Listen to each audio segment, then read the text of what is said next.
Some say the eyes are the windows to the soul. They allow for the expression of emotion and give us the ability to see the smallest of details. So what happens when these windows are broken?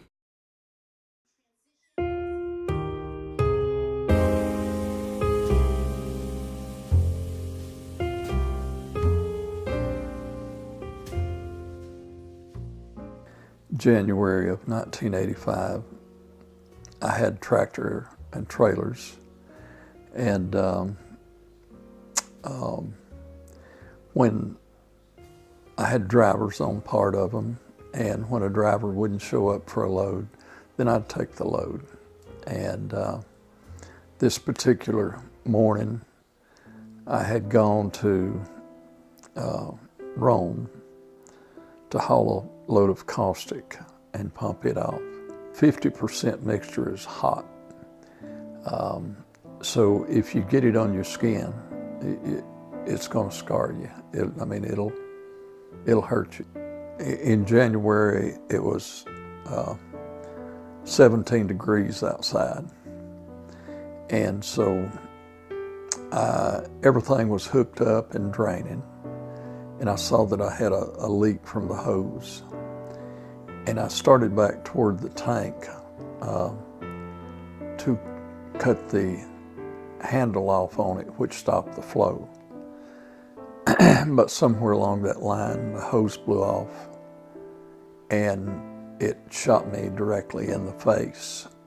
And it got, in both eyes, in my nose and mouth, and all completely over my face. I couldn't breathe. There was another driver that had pulled in and was waiting on me to unload. And so he's seen what happened.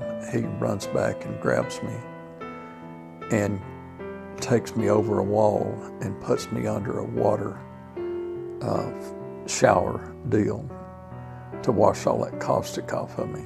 It is the only thing that saved my life. When they sent me to the hospital, in Rome, the doctor there came in and looked at me, and he didn't tell me, but he told them there where I could hear him,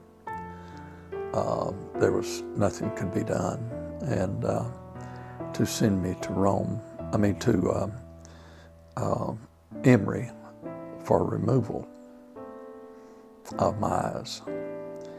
And so a little while later, that's what they did. They called an ambulance and they sent me to Emory for eye removal.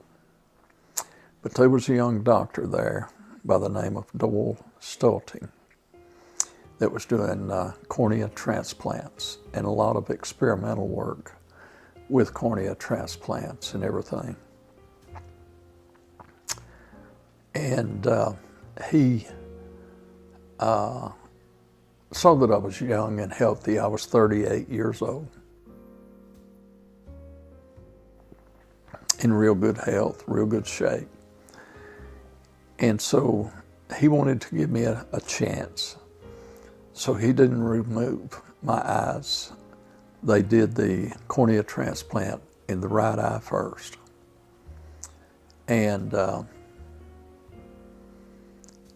they did this with me in a local anesthesia because they say that your eyes, they can do a much better job if you're not totally under. And so the whole time that they're working on them, I can lay there and talk to them. They did the right one first. It was a success. I did not have but 7% of natural tears left because of my burned tear ducts. So I've always had to use ointments and drops and artificial tears and everything. Then a couple of months after that, they called me back in that they had found another cornea that would match me. And they did the left one. All in all, till this day, I've had 4 cornea transplants in the left eye and 3 in the right. And they've carried me since 1985. Though I haven't had perfect vision or anything, I'm thankful for the vision that I have had. At Georgia Eye Bank, we are a organization that recovers, processes, and provides donor eye tissue for eye transplant surgeries and research studies. We also promote and provide education pertaining to eye donation and corneal transplantation. Here at the Georgia Eye Bank, all the hospitals are required by federal regulations to refer to us every patient as they expire at the hospital. And once we receive those, our donor coordination staff take the information from the medical staff and determine if that individual is medically suitable for eye and corneal donation.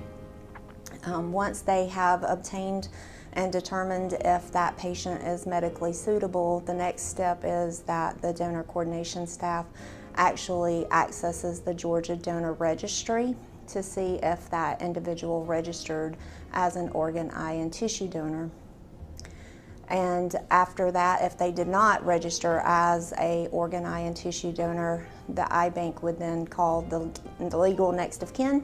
They are calling the next of kin pretty quickly after the time of death. So it is a process for them when they call the families that sometimes the families know that call's coming because they've been through the process before. Sometimes the families do not know that that call's coming. And so it is a conversation that they enter into very gingerly with the next of kin. And it is a trying time. I mean, it's something that they actually have to sit down, get prepared for, and they start out and introduce themselves as working with the facility that made the referral to us, and explain to the next of kin that their loved one is eligible to be a corneal donor or an eye donor. And they then let them ask questions after they've presented the option and answer all questions that that family has about the donation process.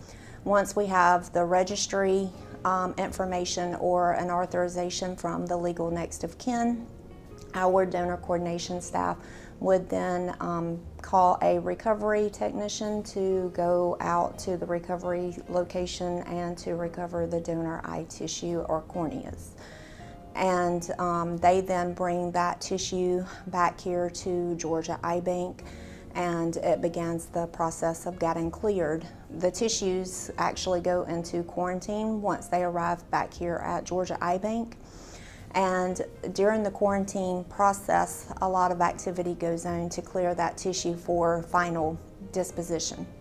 And that is that we have to run serology tests, and those are blood tests, and those have to come back negative. Our laboratory technicians are also going through all medical records that are relevant to the donation process to make sure that there is not anything in there that would determine that that patient is not medically suitable or that the tissues would not be medically suitable for transplant. They also have to speak with medical examiners if there was an autopsy done to obtain the preliminary results of the autopsy. All the while that's going on, they are also evaluating the corneal tissue that is here in-house.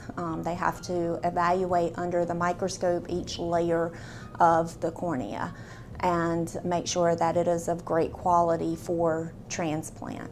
In 2018, Georgia Eye Bank provided over 2,000 corneas for corneal transplants. We provide tissues for the state of Georgia and we also provide tissues for other eye banks that need tissues, and we also send eye tissues internationally as well. So yes, Georgia Eye Bank is a 501c3 nonprofit community-based organization. We cover the entire state of Georgia and 2 counties in South Carolina. And for people to make that decision and to register their decision about donation is so desperately needed. Thousands upon thousands of people would remain blind without individuals making that decision. So we do encourage people to go to www.donatelifegeorgia.org and to register their decision about being an organ, eye, and tissue donor. We also encourage them to talk to their families and to let their families know about their decision to be an organ, eye, and tissue donor so that their families are aware of what their decision is. On the actual registry website, it actually gives them the opportunity that they can email their family, their friends, anybody, and let them know about their decision and then ask them to do the same and to register to be a donor. You could give someone just like Bill the gift of sight after you're gone. Please sign up to donate now at donatelifegeorgia.com.